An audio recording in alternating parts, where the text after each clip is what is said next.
নমস্কার, আপনারা দেখছেন রূপম টিভি।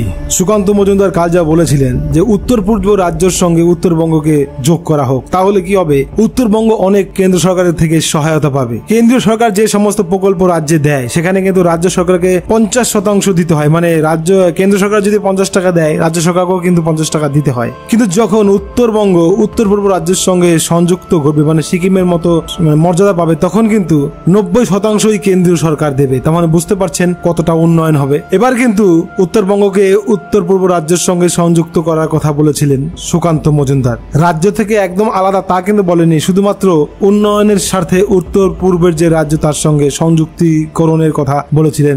অনেকেই ছিছি করেছিলেন, কিন্তু এবার কিন্তু বাম নেতা অশোক ভট্টাচার্য সুকান্তর পাশে এসে দাঁড়ালেন। অশোক ভট্টাচার্য বলেছে, সুকান্ত মজুমদার আজ যা বলেছে এই কথা কিন্তু সীতারাম ইয়েচুরি অনেক আগেই বলে দিয়েছিল। সীতারাম ইয়েচুরি বলে দিয়েছিল উত্তরবঙ্গকে সিকিমের মতো, মানে উত্তর পূর্ব রাজ্যের মতো একটা সুবিধা দেওয়া হোক, তাতে কি হবে, উত্তরবঙ্গ অনেক উন্নয়ন ঘটবে। উত্তরবঙ্গের এই মুহূর্তে কিন্তু উত্তরবঙ্গে কিছু হয় না, যা হয় কলকাতার দিকে হয়। উত্তরবঙ্গে কিন্তু কিচ্ছু নেই, এইমস থেকে শুরু করে মানে কিচ্ছু নেই। সেখান থেকে শুধুমাত্র উত্তরবঙ্গের সুবিধার জন্য কিন্তু সুকান্ত মজুমদার কাল এই কথা বলেছিলেন। তো আজ বাম নেতা অশোক ভট্টাচার্য কোথাও না কোথাও সুকান্তকে সাপোর্ট দিয়ে দিল। তো এরকম একটা পর্যায়ে তৃণমূল কংগ্রেসের তরফ থেকে বলা হচ্ছে বাম এবং রাম নাকি, মানে সিপিআইএম এবং বিজেপি নাকি রাজ্য ভাগের চক্রান্ত করছে। তো উত্তরবঙ্গ উন্নয়নের কথা বলছে সুকান্ত মজুমদার, এবার তৃণমূল বলছে রাজ্য ভাগের কথা। জনগণ কি ভাবছে?